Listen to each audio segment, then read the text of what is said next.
بسم الله الرحمن الرحيم الحمد لله ولي الصالحين وحده لا شريك له وأصلي وأسلم على المبعوث رحمة للعالمين إماما للمرسلين والمتقين وعلى آله وصحبه ومن والاه وبعد السلام عليكم ورحمة الله وبركاته.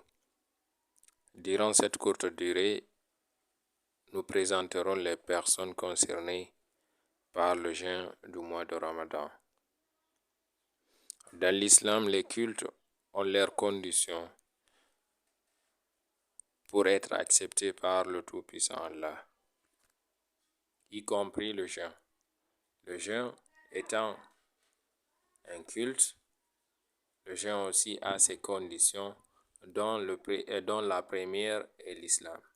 Il faut que la personne qui est en train de jeûner ou qui veut jeûner soit musulman, émanant des musulmans. Parce que la religion, je dis, est l'islam, comme dit dans le Coran. Inna dina indallahi al-islam. Et il dit aussi, wa man yabtaghi ghayra al-islami dinan falan yuqbala minhu wa huwa fil akhirati min al-khasirin.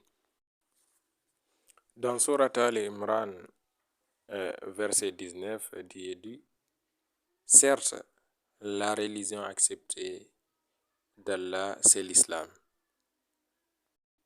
Il dit aussi au verset 85, et quiconque désire une religion autre que l'islam ne sera point agréé, et il sera dans l'au-delà parmi les perdants. Par ces versets, ces versets nous montrent que l'islam est la première condition à remplir pour qu'Allah accepte les œuvres des serviteurs. Donc pour un non-musulman qui a adoré jeûner, ou ce genre de choses qui font partie des cultes en islam, on le dit en première position, il faut être musulman pour effectuer ces travaux. Ces travaux ou ces cultes, tu peux les faire, mais pour avoir les récompenses chez Allah, il faut que ces actes soient effectués par un musulman. La deuxième condition, il faut que la personne soit responsable. La personne soit responsable.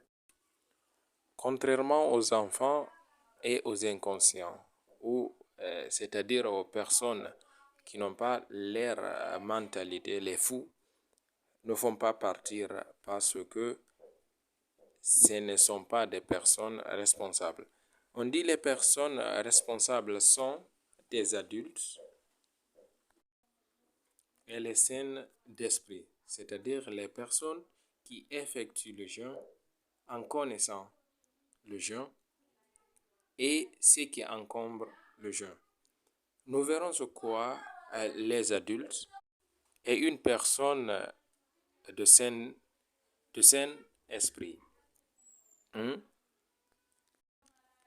La personne consciente ou saine d'esprit est celui-là qui donne un sens aux choses, les perçoit et les comprend.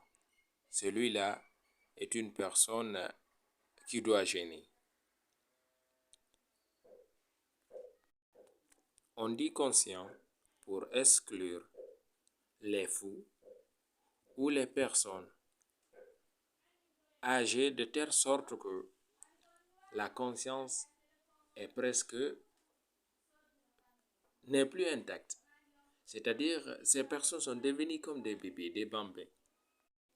Et l'adulte est celui qui est caractérisé par l'un des signes de la puberté, qui est 3 pour les hommes et 4 pour les femmes. On commence par la sortie des poils pubiens, c'est-à-dire les poils du bas-ventre, akramakumullah. et l'éjaculation du sperme.